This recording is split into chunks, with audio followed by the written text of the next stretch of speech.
This is the ascent to the fortress.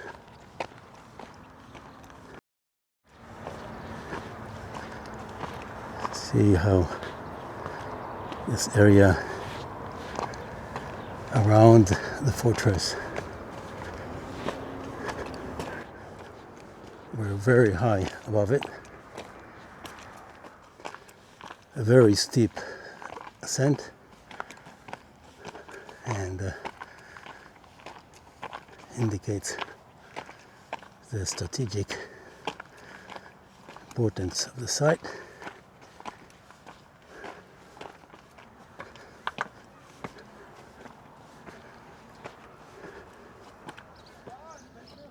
This is the top of the fortress and palace of Herodion.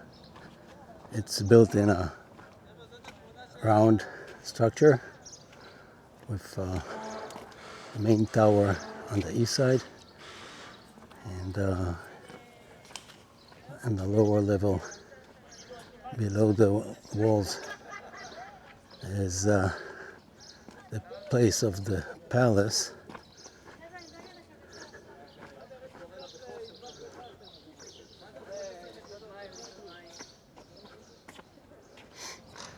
Walking around the walls from here, there are beautiful views of the area. This direction is towards the desert, towards the east, and it's not a very visible day, but we're facing Dead Sea and Judean mountains.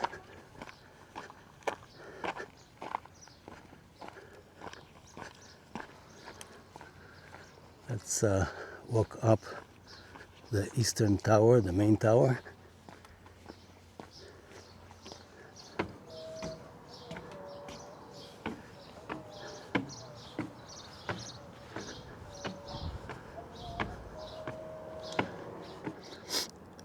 The plan of this fortress and palace of Herodion has a unique plan. It is a circular, 63 meters in diameter of the walls, and it's made of up to 7 levels, 2 of them underground. There's 2 parallel walls. The external one is 63 meters, and all the stones are made of nicely cut stones. You can see this structure here. Inside the palace, on this lower level, are various sections of the palace, and we'll go down and see what they are. Descending down to the lower level,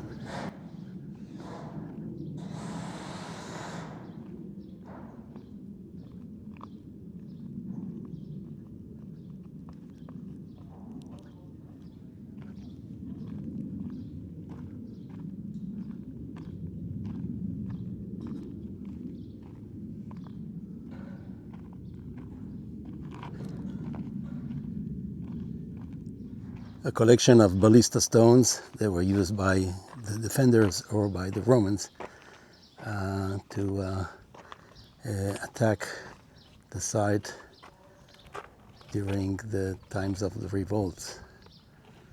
And over there is a Byzantine chapel, which was built at a later period, 4th to 7th century.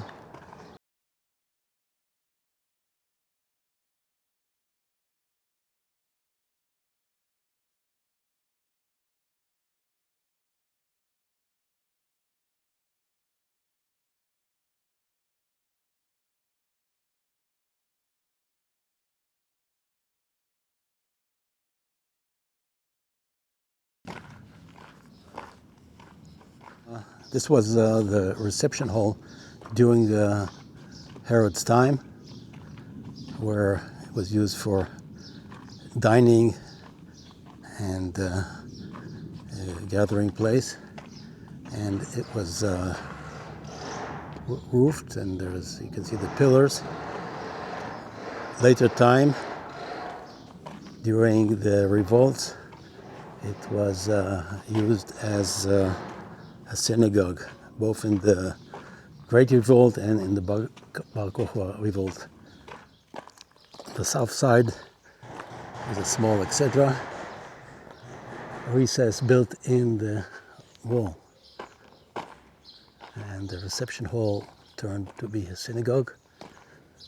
At a later period, the Byzantine period, as a chapel.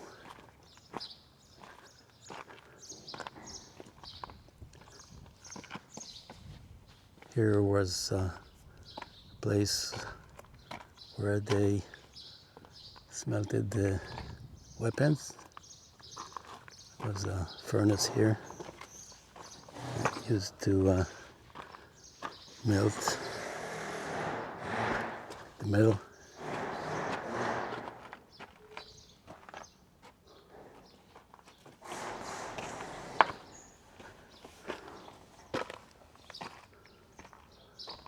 Above us is the eastern tower.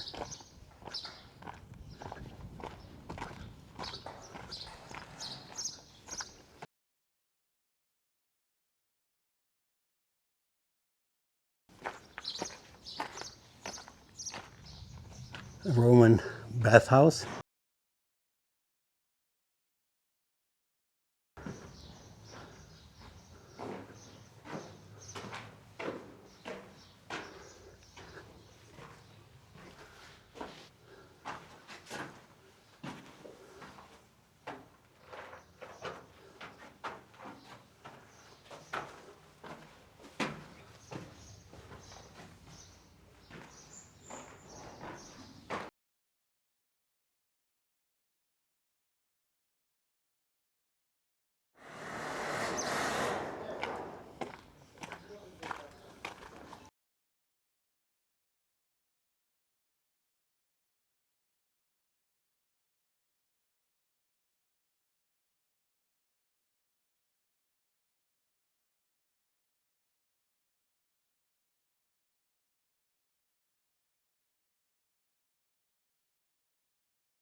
This corridor is the main entrance from the north side.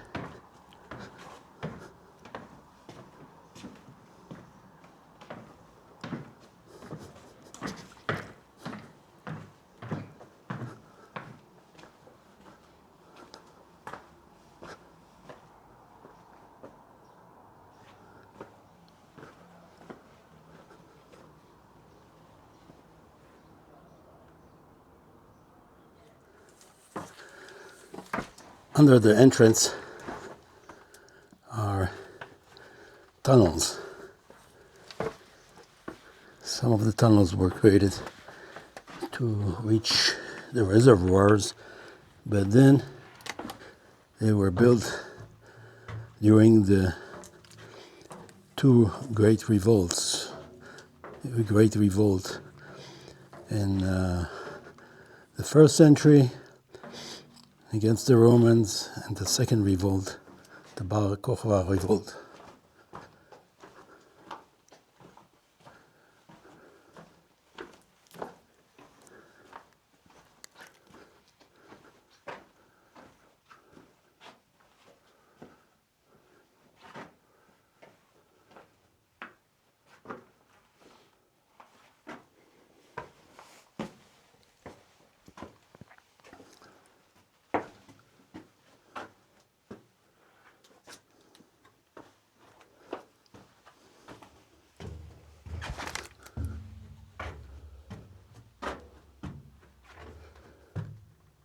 Look how steep it goes down.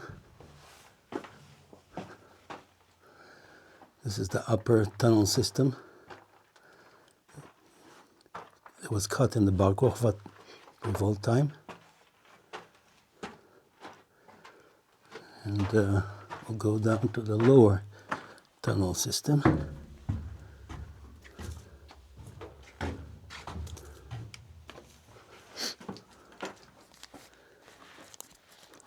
Tunnels lead to the water reservoirs, the cisterns, and also during the revolts, the time of the revolts, they were cut for military purposes.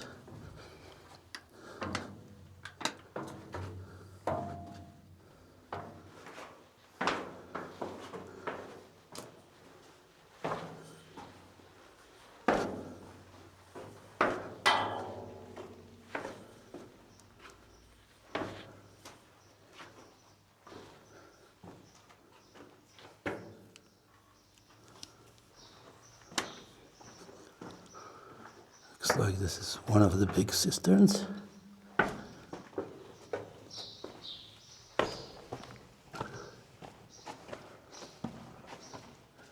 These are huge reservoirs.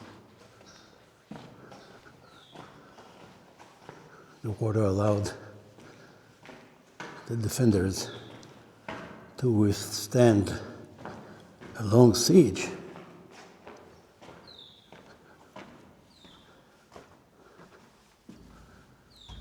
This is the largest cistern, a reservoir, with stairs to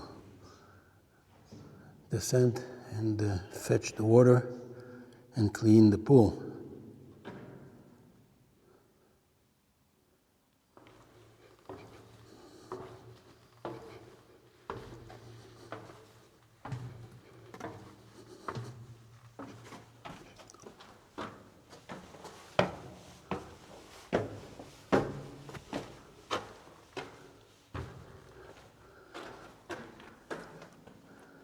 There's a tunnel from the time of the Bar Kokhba revolt.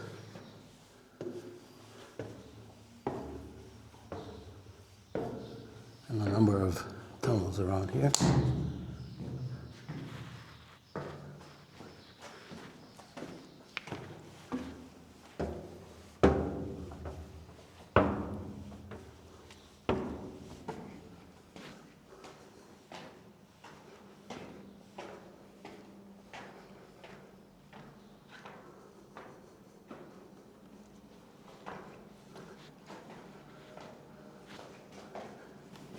See, the reservoir is plastered to keep the water in the reservoir. And this is the exit.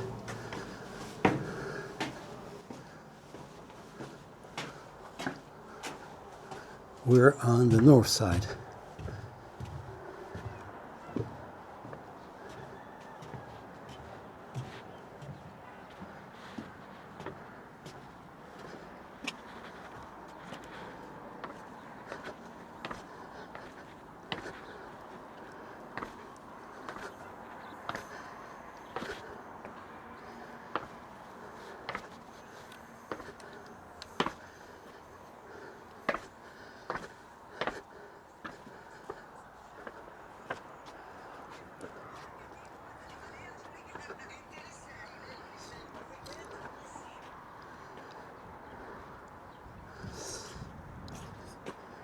The theater was built on the north side of the mound.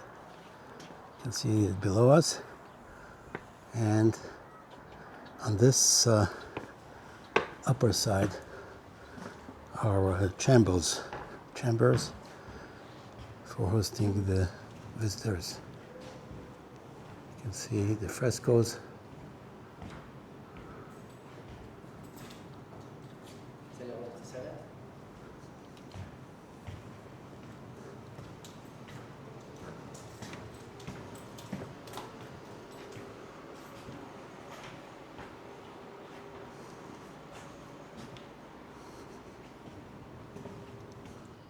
the north side is the ascent entrance to the fortress palace, and when Herod died, he was buried here. The tomb was then destroyed, so we see only remains of that tomb.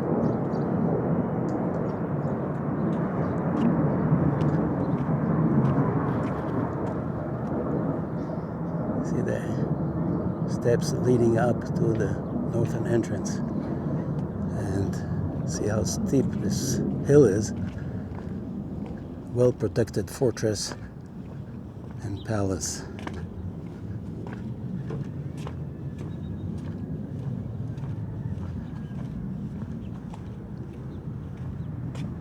The theater. Walking back towards the entrance. Along this path, you can see the panoramic views around, and the lower Herodion complex.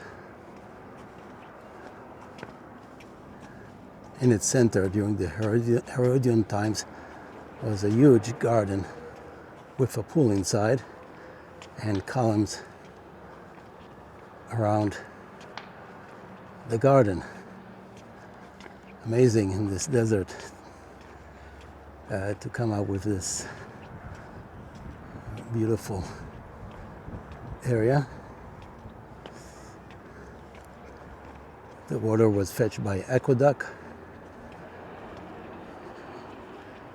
and later during the Byzantine period, you can see ruins of the Byzantine village. Palace looks like a mound. From the aerial view, it looks like a crater.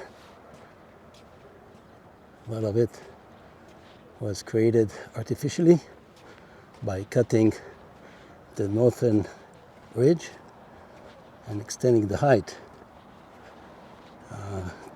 With those walls, created a really strong fortified palace.